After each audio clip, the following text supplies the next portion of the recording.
네, 오늘 우리에게 주시는 하나님의 말씀 보겠습니다. 말씀은 사무엘상 14장 24절에서 30절, 44절에서 35절입니다. 우리가 다 같이 한 목소리로 말씀 봉독하도록 하겠습니다.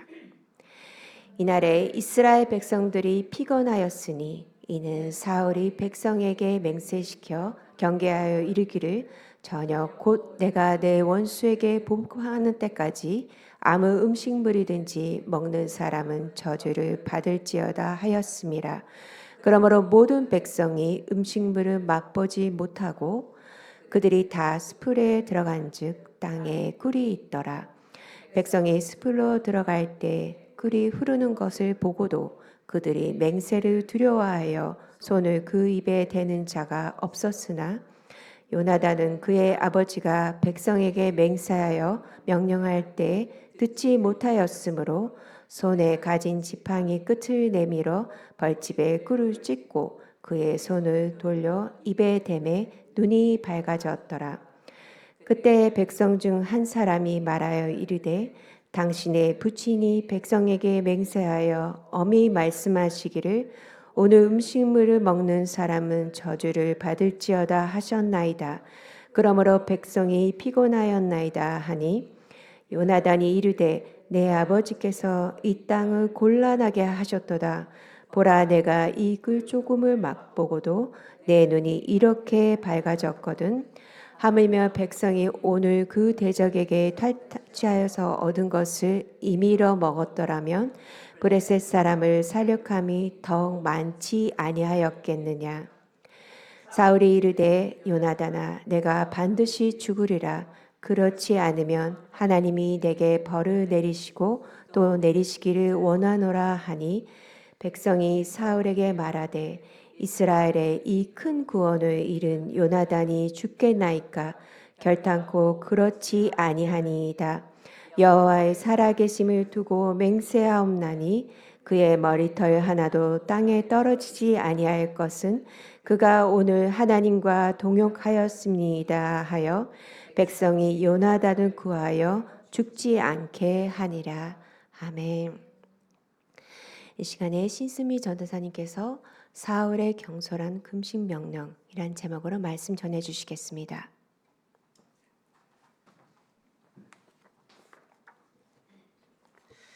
오늘 말씀은 사무엘상 14장 세 번째 말씀 시간입니다. 하나님은 믿음의 사람 요나단을 통해 믹마스 전투를 승리로 이끌어 주셨습니다. 하지만 모든 전쟁이 마찬가지로 전쟁이 길어지면 길어질수록 싸우는 군인들은 피곤해지게 됩니다. 얼마나 힘들겠습니까? 그런데 이런 상황에서 사울왕은 군인들에게 금식을 명하게 됩니다. 사무엘상 14장 24절 초반절 말씀 한 번 더 보도록 하겠습니다. 시작. 이날에 이스라엘 백성이 피곤하였으니, 자 여기 보면 피곤하였다라는 번역된 히브리어 니가스라는 단어가 있습니다.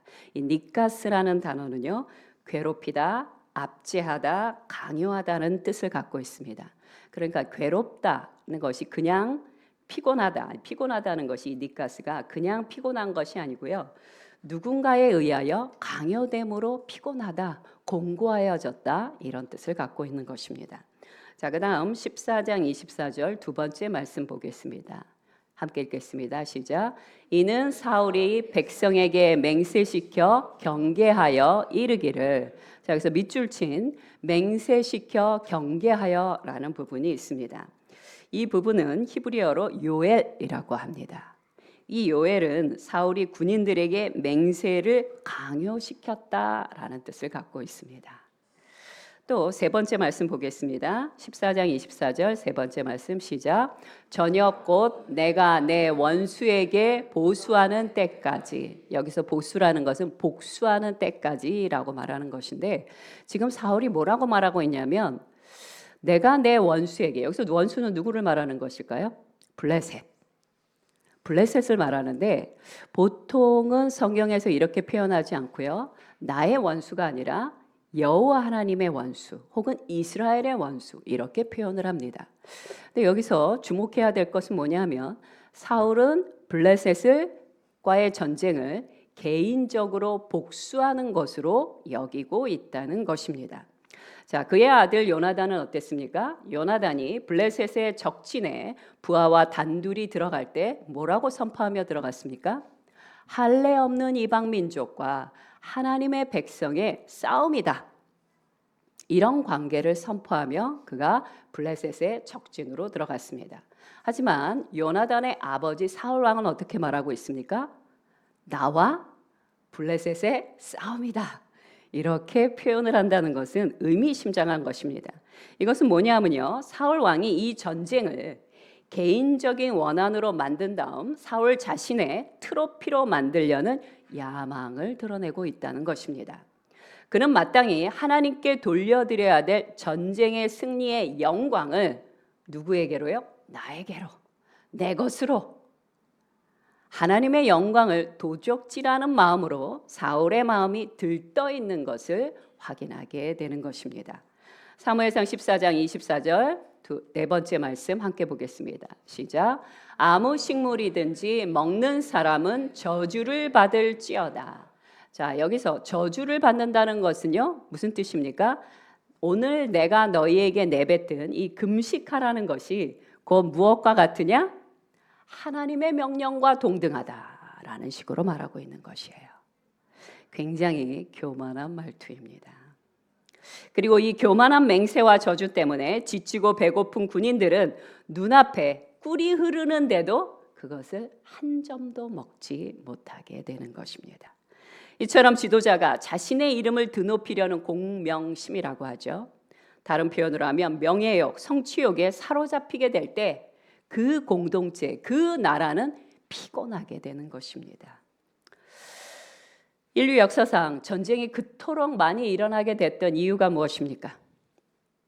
많은 이유가 있지만 참으로 많은 이유 중에 하나는 무엇이냐면 바로 그 각 나라의 지도자들의 공명심, 내 자신을 드러내고자 하는 그 마음 때문에 일어나는 경우가 많았다는 것입니다. 가까운 예를 들어서 세계 2차 대전, 누가 생각납니까? 독일의 히틀러. 그는 자신을 드러내고자 하는 성취욕과 명예욕과 자신이 얼마나 높은 사람이고 잘난 사람인지를 드러내고자 하는 그 야욕 때문에 2차 세계대전을 일으킵니다. 뿐만 아니죠. 일본의 군국주의 지도자들의 공명심 때문에 바로 전쟁이 일어났다라고 역사는 기록하고 있습니다. 그러니 우리 역시 사람에게 인정받고 높임 받으려는 그 자체가 문제가 아니라요. 이것이 지나칠 때, 이것이 뒤틀리게 될 때 그것이 문제라는 것입니다. 그러니 내 안에 혹시라도 이런 것이 있는지 경계해야 하는 것입니다. 잠언 25장 27절 말씀 함께 보도록 하겠습니다. 시작. 꿀을 많이 먹는 것이 좋지 못하고 자기의 영예를 구하는 것이 헛되니라. 아멘. 자, 언제나 문제는 예상치 못한 곳에서 일어나게 되지요. 블레셋과 싸우고 있던 믿음의 사람 요나단은요, 아버지 사울이 금식을 명한 것을 듣지 못했습니다. 그래서 너무나 허기가 져서 꿀을 보자 그것을 찍어 먹게 됩니다. 그러자 한 사람이 와서 요나단에게 말합니다. 사무엘상 14장 28절 후반절 말씀 함께 보겠습니다. 시작. 당신의 부친이 백성에게 맹세하여 엄히 말씀하시기를 오늘 음식물을 먹는 사람은 저주를 받을지어다 하셨나이다. 그러므로 백성이 피곤하였나이다. 자, 사실 지금 군인들이 피곤한 이유는 무엇 때문이에요? 사울의 금식 명령 때문만은 아닙니다. 진짜 피곤한 이유는 그들이 바위로 된 협곡을 건너 믹마스 어기까지 올라 블레셋 군인들과 치열하게 싸웠기 때문이에요. 자, 그런데 군인은 뭐라고 말해요? 금식 때문에 피곤합니다 라고 말하고 있어요. 그 말 안에는 어떤 의미가 담겨 있냐면요, 사울이 명한 금식 때문에 피곤하다는 그 뜻은 자신들의 배고픔을 조금도 배려하지 않는 사울 왕의 어리석음을 원망하고 불평하는 것입니다. 군인의 말을 듣고 나서 요나단이 말합니다. 이렇게 말했어요. 내 아버지께서 이 땅을 곤란하게 하셨도다. 보라, 내가 이 꿀 조금을 맛보고도 내 눈이 이렇게 밝아졌거늘. 여기서 사무엘상 14장 29절 후반절에 한번 말씀 띄워주시겠어요? 함께 읽겠습니다. 내 눈이 이렇게 밝아졌거든. 자, 당이 딱 떨어졌어요. 근데 당이 떨어졌을 때 당을 딱 먹게 되면 어때요? 확 회복이 됩니다. 그래서 눈이 밝아졌다라는 이 뜻은 기력이 회복하였다. 또 다른 의미도 있습니다. 내가 판단력이 흐려졌었는데 판단력이 회복되었다. 지적인 판단력, 영적인 판단력이 회복되었다라는 의미도 함께 담겨 있는 것입니다.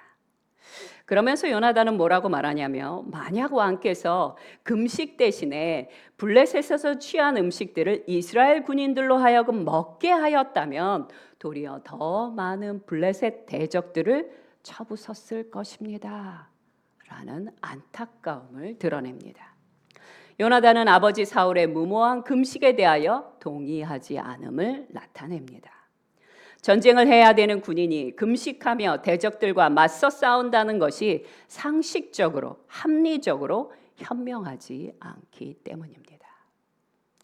자, 이런 사건들을 보게 될 때 우리는 그리스도인으로서 이런 질문을 하게 됩니다. 우리 그리스도인들은 살면서 믿음의 삶, 상식적이고 보편적인 것보다 믿음으로 싸워 나가야 될 때를 기억할 것입니다. 그러나 또 어떤 순간에는 이 믿음으로 살아가는 것보다 보편적이고 상식적으로 일반적으로 살아가야 될 때도 있습니다. 어느 쪽을 따라야 하는 걸까요? 우리는 이렇게 해야 됩니다.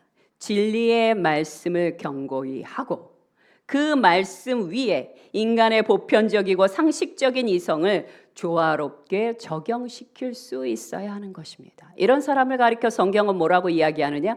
지혜로운 자다라고 말합니다. 하나님의 진리의 말씀에서 절대 떠나지 않습니다. 그러면서 동시에 이 세상의 문제들을 상식적이고 보편적인 방식으로 풀어간다는 것이에요. 예를 들어 드리겠습니다. 사도 바울은 어떤 사람이었습니까? 큰 믿음의 사람이었어요. 그뿐만이 아니에요. 은사도 정말 많았던 분이십니다. 사도 바울은요, 병든 자들을 엄청나게 많이 고쳐주셨어요. 그런데 그런 사도 바울이 에베소 교회 담임자인 디모데에게 다음과 같이 권면합니다. 디모데전서 5장 23절 말씀 함께 읽겠습니다. 시작.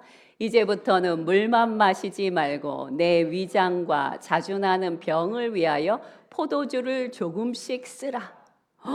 사도 바울께서 담임자, 평신도도 아니에요. 사역자인 디모데에게 포도주를 먹으라고 하십니다. 왜 이런 말씀을 하셨을까요? 그 당시에는 포도주가 약으로 사용됐기 때문이에요. 그것이 그 당시의 상식이었기 때문입니다. 제가 조금 전에 사도 바울에게는 어떤 은사가 있다고요? 병 고치는 은사가 있어요. 그뿐만이 아니죠. 그는 엄청난 중보기도자였어요. 은사도 많고 그리고 강력하게 중보기도의 용사인 그 사도 바울이 사랑하는 디모데에게 너는 기다려라.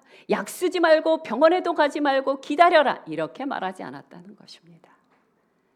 그 시대의 보편적인 방식을 따라 너의 병을 다스려라. 라고 말해주는 것입니다. 뿐만 아니라 사도 바울은 뭐라고 얘기하냐면 만약 너희가 재판이나 송사가 있을 때는 증거와 증인과 같은 객관적인 팩트들로 준비해서 나아가라 라고 얘기합니다. 기도를 열심히 해서 재판에서 이겨라 이렇게 말하지 않고요. 증인과 증거들을 열심히 준비해서 나가라고 말합니다. 또한 단체에서 교회에서 지도자를 뽑을 때는요. 믿음이 있는 자, 평상시에 성실한 자, 진실한 자를 뽑으라고 말해주는 것입니다.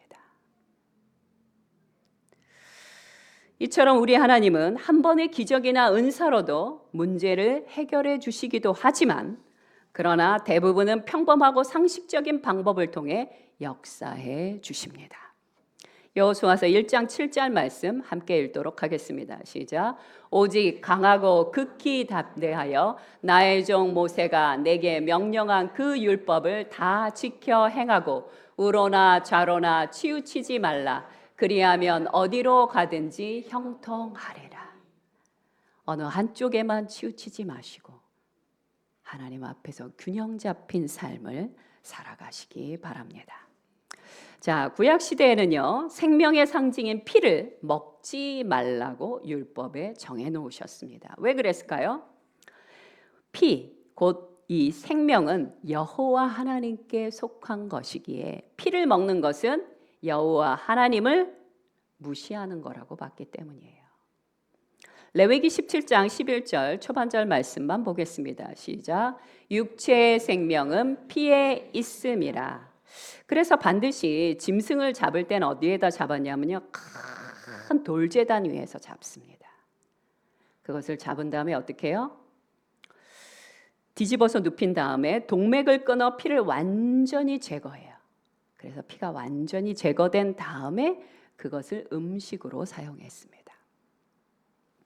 그런데 오늘 말씀에 보면 금식을 맹세한 시간이 끝나자마자 이스라엘 군인들이 너무 허기가 져서 짐승의 피가 다 흘러내릴 때까지 기다리지 못했어요. 그냥 고기를 구워 먹었습니다. 이것은 구약 시대에 있어서는 엄청난 범죄예요. 물론 신약에 와서는 예수 그리스도의 보혈로 모든 생명이 구속함을 받아 그렇게 행하지 않습니다. 자, 그런데 이 엄청나게 굶주린 가운데 피를 제거하지 않고 허겁지겁 먹었다는 이 소식이 사울 왕의 귀에 들어가게 됩니다.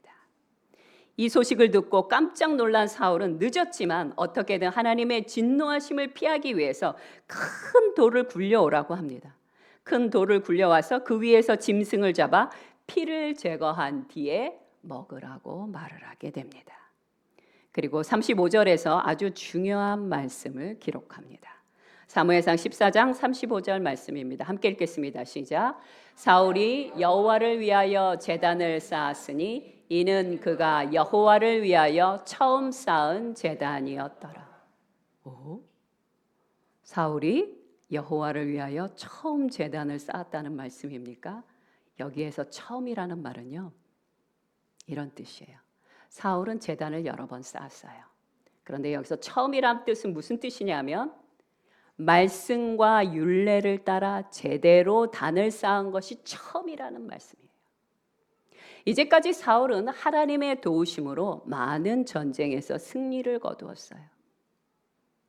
그런데 그때마다 사울은 말씀과 율례를 따라 제대로 단을 쌓지 않았었다는 것입니다. 그리고 이 믹마스 전투에서 처음으로 제대로 쌓았다는 이야기예요.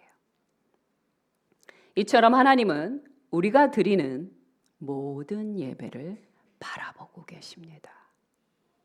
우리의 태도, 우리의 마음의 중심까지 여호와 하나님은 살펴보신다는 것이에요. 기억하신다는 것입니다. 사울 왕은 백성들의 배고픔이 해결되자마자 다시 블레셋을 공격하여 그들을 쳐부수자고 백성들에게 제안을 합니다. 백성들은 그러겠다고 말을 하죠. 그래서 사울이 출격을 하려고 할 때 그것에 제동을 거는 사람이 있었어요. 그 사람은 누구였냐? 제사장 아히야였습니다. 제사장 아히야는 뭐라고 말했냐면요, 이렇게 말합니다. 사울 왕이시여, 출격하기 전에 하나님의 뜻이 무엇인지 먼저 물어보는 것이 우선입니다. 맞지요? 왕은 무슨 일을 하기 전에 먼저 하나님의 뜻을 물어보는 것이 옳은 일입니다. 사울은 제사장 아히야의 권면대로 전투에 나갈지 말지 하나님께 여쭤봅니다. 우림과 둠빔으로 제사장을 통하여 그 뜻을 물어봐요. 그런데 놀랍게도 하나님이 응답을 주지 않습니다. 응답을 주시는 게 당연하다고 여겼는데 아무 응답도 주지 않으세요. 하나님이 침묵하십니다. 사울의 간구와 사울의 질문에 하나님이 침묵으로 응답하십니다. 사울 왕은 당황합니다. 당황해서 어떻게 했냐면요. 지도자들을 다 불러요. 지휘관들을 다 불러서 도대체 하나님이 내게 응답하지 않는 것이 누구의 죄 때문이냐? 이것을 밝혀야겠다라고 말합니다. 만약 이 죄를 밝힐 때 그 죄로 드러난 자는 내 아들 요나단일지라도 죽임을 면치 못하리라. 이렇게 선포합니다. 자, 하나님께서 우리 기도에 아무 응답도 하지 않을 때 왜 그런 걸까요? 첫 번째는 좀 더 기다리라는 말씀이에요. 그리고 두 번째는 우리의 죄악이 하나님과 우리의 사이를 가로막았다는 뜻입니다. 말씀으로 확인해 보겠습니다. 이사야서 59장 1절부터 2절까지 말씀입니다. 함께 읽겠습니다. 시작. 여호와의 손이 짧아 구원하지 못하심도 아니요 귀가 둔하여 듣지 못하심도 아니라 오직 너희 죄악이 너희와 너희 하나님 사이를 갈라놓았고 너희 죄가 그의 얼굴을 가리어서 너희에게서 듣지 않으시게 함이니라. 아멘. 그러므로 우리가 예배와 기도에 나아갈 땐 제일 먼저 해야 될 게 무엇이라고요? 회개 기도입니다. 야고보서 4장 2절 후반절과 3절 말씀도 함께 읽겠습니다. 시작. 너희가 얻지 못함은 구하지 아니하기 때문이요 구하여도 받지 못함은 정욕으로 쓰려고 잘못 구하기 때문이라. 아멘. 하나님으로부터 응답을 받지 못한 사울은 어떻게 했다고요? 지휘관을 불러서 이제 드디어 누구 죄 때문인지를 판결하려고 합니다. 그 방법이 뭐였냐면 제비뽑기였어요. 제비뽑기를 했더니 누가 뽑혔을까요? 요나단이 뽑혔습니다. 요나단이 제비뽑기로 뽑히자 그는 자신의 죄를 이렇게 고백합니다. 사무엘상 14장 43절 후반절 말씀입니다. 시작. 내가 다만 내 손에 가진 지팡이 끝으로 꿀을 조금 맛보았을 뿐이오나 내가 죽을 수밖에 없나이다. 여러분이 요나단이라면 좀 억울하지 않을까요? 이 믹마스 전투를 승리로 역전시킨 사람이 누구예요? 요나단이에요. 그리고 아버지의 그 금식 명령 듣지 못했어요. 그리고 너무 허기가 져서 먹었을 뿐이에요. 제가 만약 요나단이었다면 억울했을 것입니다. 그런데 여기서 말씀을 자세히 보면요, 이렇게 말합니다. 내가 죽을 수밖에 없나이다. 마땅합니다. 요나단은 철저히 아버지 왕, 그 권세에 순복하는 모습을 보여줍니다. 이런 요나단의 모습은 누구를 연상시키냐면요, 이삭을 연상시킵니다. 이삭은 늙은 아버지 아브라함 손에 이끌려 제단에 누임을 당합니다. 그리고 아버지가 자기를 죽이려 할 때 순순히 받아들입니다. 요나단의 이 모습은요, 이삭의 순전한 믿음과 굉장히 닮아 있습니다. 이삭의 순전한 순종의 모습과 유사하다고 할 수 있습니다. 그런데 사실 이런 순전한 복종의 모습은 모든 하나님의 사람들의 공통적인 태도입니다. 예를 들어 다윗은 어떠했습니까? 사울이 아무 이유도 없이 자기를 죽이려고 할 때 그는 도망갔고요. 그리고 자신이 사울을 죽일 기회가 있을 때 절대 손대려 하지 않았습니다. 살짝 손을 대고도 그것이 양심에 찔려서 하나님 앞에 죄스러워서 그것을 고백하고 회개했습니다. 다윗만 그런 게 아니에요. 엘리야도 그랬고요. 그 다음에 구약의 수많은 선지자들, 그리고 신약의 사도들조차 그들이 이방 우상을 섬기는 것에 대해서는 담대하게 저항하지만, 죄를 범하는 부분에 대해서는 담대하게 말하지만 권세 앞에서는요, 철저히 순복하는 모습을 보였다는 것입니다. 그들은 왜 악하고 어리석은 리더들에게 저항하지 않고 순복하는 걸까요? 이유가 있습니다. 순종의 원리 속에 이 세상을 구원하는 영적 원리가 숨어 있기 때문이에요. 이 세상이 이토록 타락하게 된 원인이 무엇입니까? 최초의 인간 아담과 하와가 하나님의 말씀에 불순종했기 때문입니다. 그러므로 불순종으로 망가진 세상을 구원하는 길은 순종의 원리밖에 없습니다. 그러므로 성경은 망가진 이 세상을 구원할 방법으로 순종을 강조하시는 것이에요. 그리고 그 대표적인 예가 죽기까지 하나님 앞에 순종하신 예수 그리스도십니다. 빌립보서 2장 8절 말씀 함께 읽겠습니다. 시작. 사람의 모양으로 나타나사 자기를 낮추시고 죽기까지 복종하셨으니 곧 십자가에 죽으심이라. 아멘. 성경은 왕과 백성, 부모와 자녀, 상정과 종뿐 아니라 모든 인간관계 안에 서로 순복하라고 말씀하십니다. 자, 그런데 여기서 서로 순복할 때 누구를 기준으로 순복해야 하는 건가요? 목소리 큰 사람? 아니면 더 연약한 사람? 아닙니다. 누구를 기준으로? 하나님. 좀 더 구체적으로 진리의 말씀을 기준하여 하나님의 사랑의 질서 안에서 서로 순복하는 것이에요. 목소리 큰 사람이라고 순복하는 거 아닙니다. 진리의 말씀 안에서 하나님의 사랑의 질서 안에서 우리는 서로 순복해야 하는 것이에요. 골로새서 3장 23절 말씀 함께 보도록 하겠습니다. 시작. 무슨 일을 하든지 마음을 다하여 주께 하듯 하고, 내가 직장 상사에게 순복하는 것처럼 보이지만 사실은 주님께 순복하는 것입니다. 내게 허락하신 권위자에게 순복한다는 것은 주님께 순복한다는 뜻이에요. 사울 왕은 금식의 맹세를 어긴 요나단을 사형시키라고 명합니다. 그러자 어떻게 했어요? 지휘관들이 불같이 일어나 요나단을 변호해 주면서 요나단을 살려냅니다. 사무엘상 14장 45절 후반절 말씀 함께 보겠습니다. 시작. 이스라엘의 이 큰 구원을 이룬 요나단이 죽겠나이까 결단코 그렇지 아니하니이다. 아멘. 이처럼 하나님과 함께 일하는 자들은 누구도 쉽게 해할 수 없습니다. 성경엔 이 예가 너무 많아요. 제일 먼저 떠오르는 사람은 이세벨 여왕의 추격 속에서 엘리야입니다. 하나님께서 엘리야를 지켜주십니다. 또 극성 유대주의자들의 손에서 사도 바울도 보호해 주셨습니다. 물론 언젠가 이들도 다 죽임을 당합니다. 우리도 죽임을 당하는 날이 올 것입니다. 하지만 우리가 죽는 날은 언제예요? 우리의 사명이 끝나는 날. 우리의 사명이 있는 한 장담하건대 우리를 해할 자는 없습니다.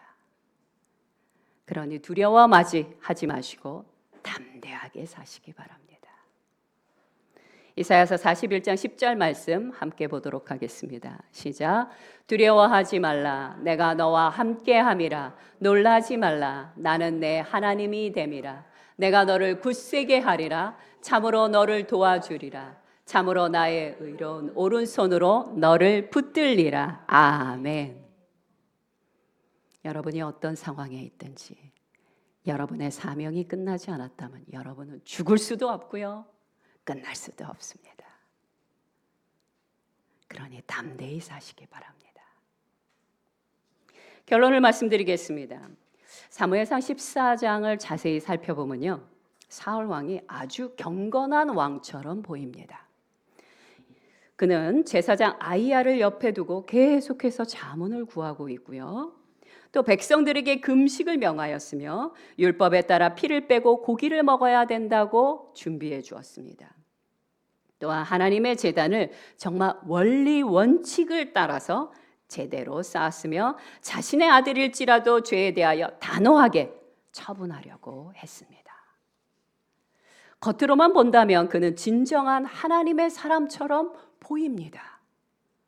그러나 앞으로의 사울의 행정을 통해 알 수 있는 것은 무엇입니까? 이 모든 것들이 완벽한 조작이었다라고 밖에는 생각할 수 없다는 것입니다.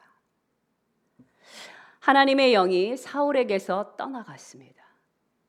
하나님의 영이 사울에게서 떠나가면 갈수록 그는 더욱더 종교적인 사람처럼 보이고 싶어 합니다.